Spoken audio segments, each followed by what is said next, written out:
then be addressed. In the fall time, you can start preparing your beds, raising beds, complete your end walls, and put the cover on. And again, once you have a cover on, we'll go over that later, once you have a cover on, then you'll see a totally change in the drainage pattern once the rain starts shedding on you. So rather than any drainage puts you in better position to have a highly functional system and without minimal issues relative to wetness and so forth. In late fall, once you have your cover, it's a good time to, as the season winds down, it's a good time to erect your trellis, put your irrigation, and then put your landscape fabric if that's the route you choose. And then early spring, as early as now, if you want the next following, you can put your plants in the ground. So you would have a fairly decent crop. I mean, you can do this all within 3 months of time, from April or March, April, and put your plants in May. That's possible. But it all depends on the available labor you have to work with. So, and again, this would be the ideal situation.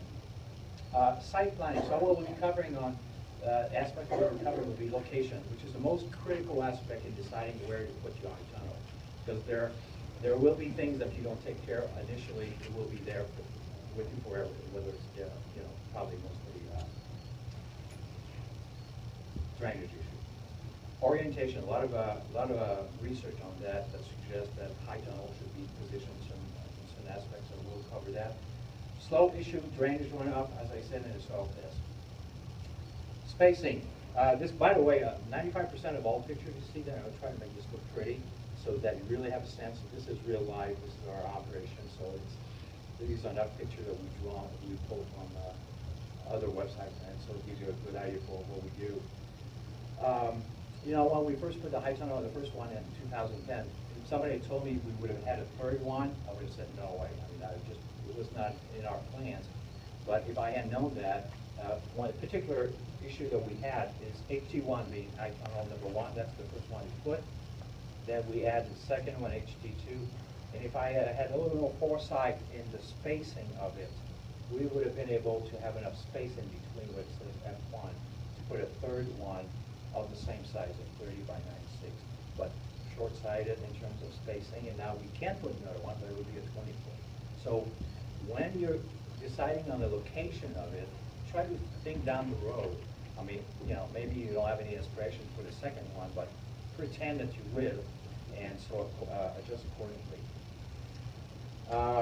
And of course, you want to take into account access to water, electricity, if you use a two-layer with a blower, and vehicle access. So I think I really did not put much thought into the first one. I just put it there thinking it was a good spot, but with limited consideration on spacing. So that's something you really would consider.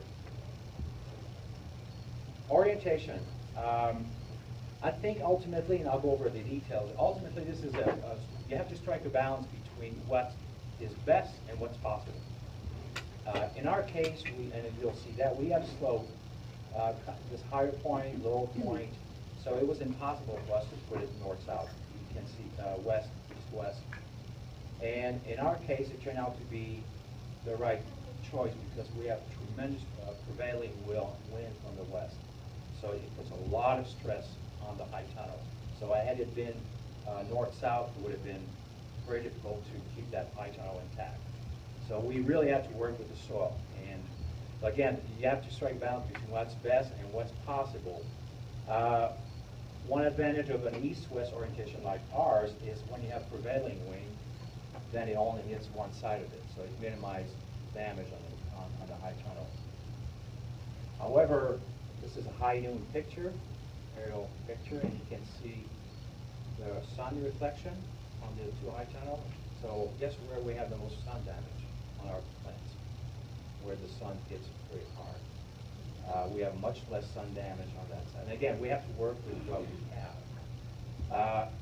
Research shows that north-south orientation is better for high plants such as raspberries, mainly because having your north-south orientation on your high tunnel, you have a better airflow when you roll up the sides. It creates less shadow from one row to the other. Again, these plants grow to be 6, 7, 8 feet tall. and eats up faster. With the sun hitting on an entire site in the morning, it really makes a big difference. In fact, even though these are west, east-west, that one is obstructed. There's quite a few trees here that create some shadow in the morning, and that one is hit directly with the sun in the morning, coming east, and we see a significant difference in how that one warms up in the morning. And that's quite critical from early in spring and late fall when you really want to gain a lot of heat.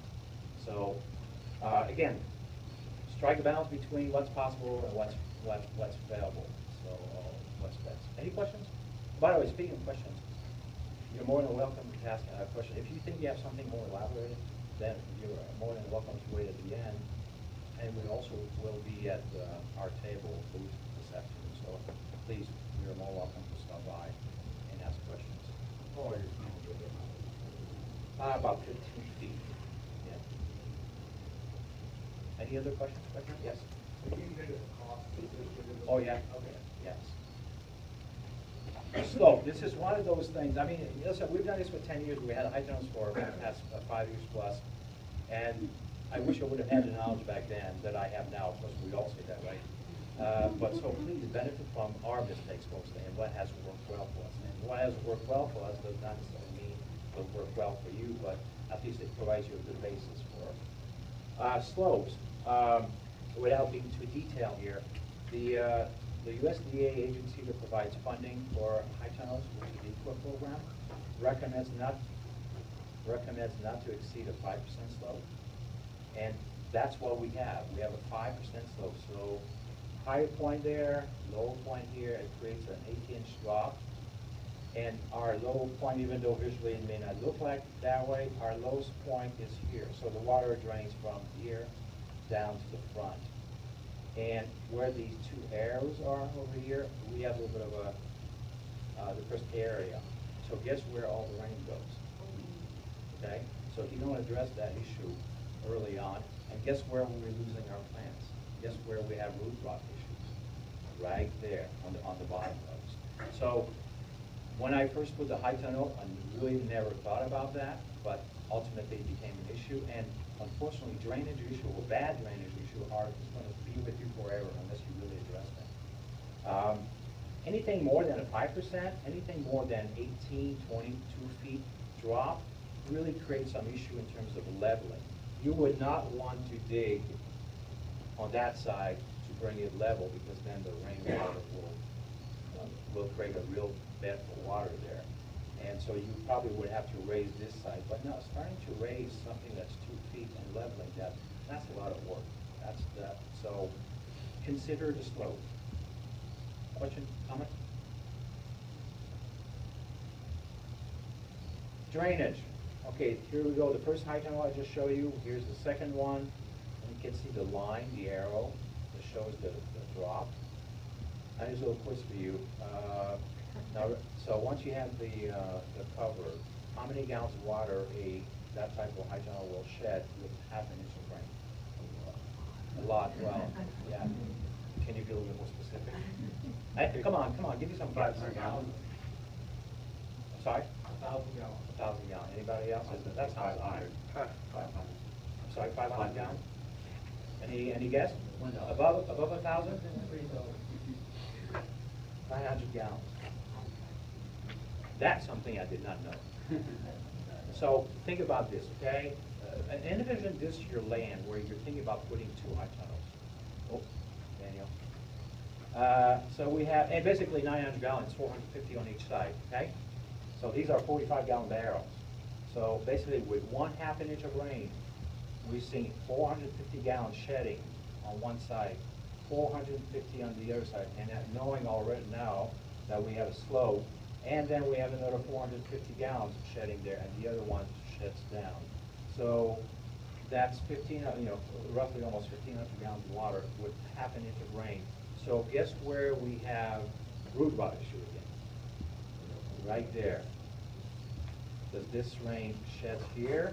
That one finds its way down, and this sheds over here. And that's exactly the first few rows. That's where we have root rot issues. So now, last June, when we got like 15 inches of rain over 5 weeks, pond. The pond you Well, we always have wanted. drainage. We Right, tried to right. rectify that. So, yes, I'm sorry. Would one way to be able to fix that be just moving your plants further away from like the edge of the greenhouse or the? It's already 4 feet away, Okay.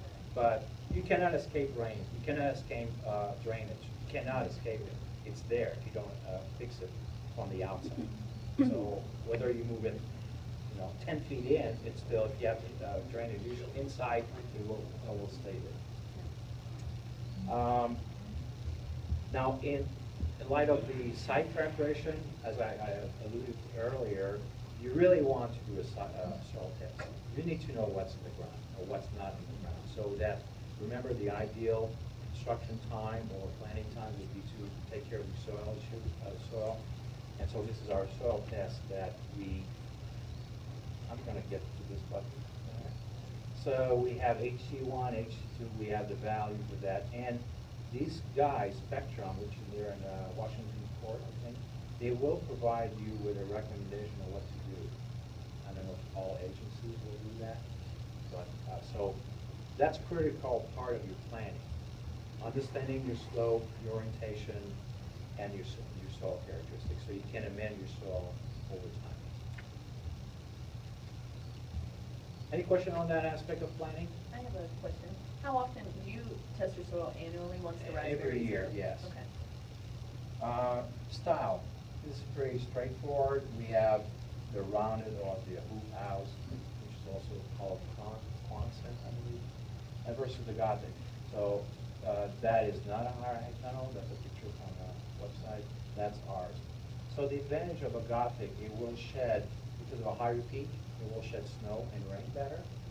It will also shed the rain inside humidity because of a higher peak. It will slide down the sides as opposed to dripping on your crop. So that's another advantage. Allows you for more growing space, and we'll go over that later. And because of a higher peak, it allows for a better airflow. Now, this costs maybe $1,000 more, $1,500 more than the comparable round one, but hey, listen, we built 3 of those, and we're happy with it, so it's working good for us. But I think considering you can add height to a rounded one, but this really works well. It really works well. Construction tips. What we have done from the get-go, because again, growing berries, we're talking about needing height. It's not like growing carrots or lettuce, whatever, which is not as critical. And so what we've done is we've added 1 foot on the side post. These are typically 6 feet, then 30 inches in the ground. So we've added to a 7-foot post, which ultimately costs maybe $150 to $175 with the added cost, but it's really, really, really worth it. And then your openings, your roll-up sides with an additional 1 foot allows for better air ventilation. So all benefits. Now you may ask, why should I really do this? Besides what I was explaining, I think this will give you an idea. So this is the sides. This is yours truly. What is that? 7 feet. This is Alyssa over there, and you can see the height. So imagine if you have 1 foot less, and you have a rounded one. You really, your plants will be reaching the top. So it's really critical to gain that height, and it's worth it. It's really worth it.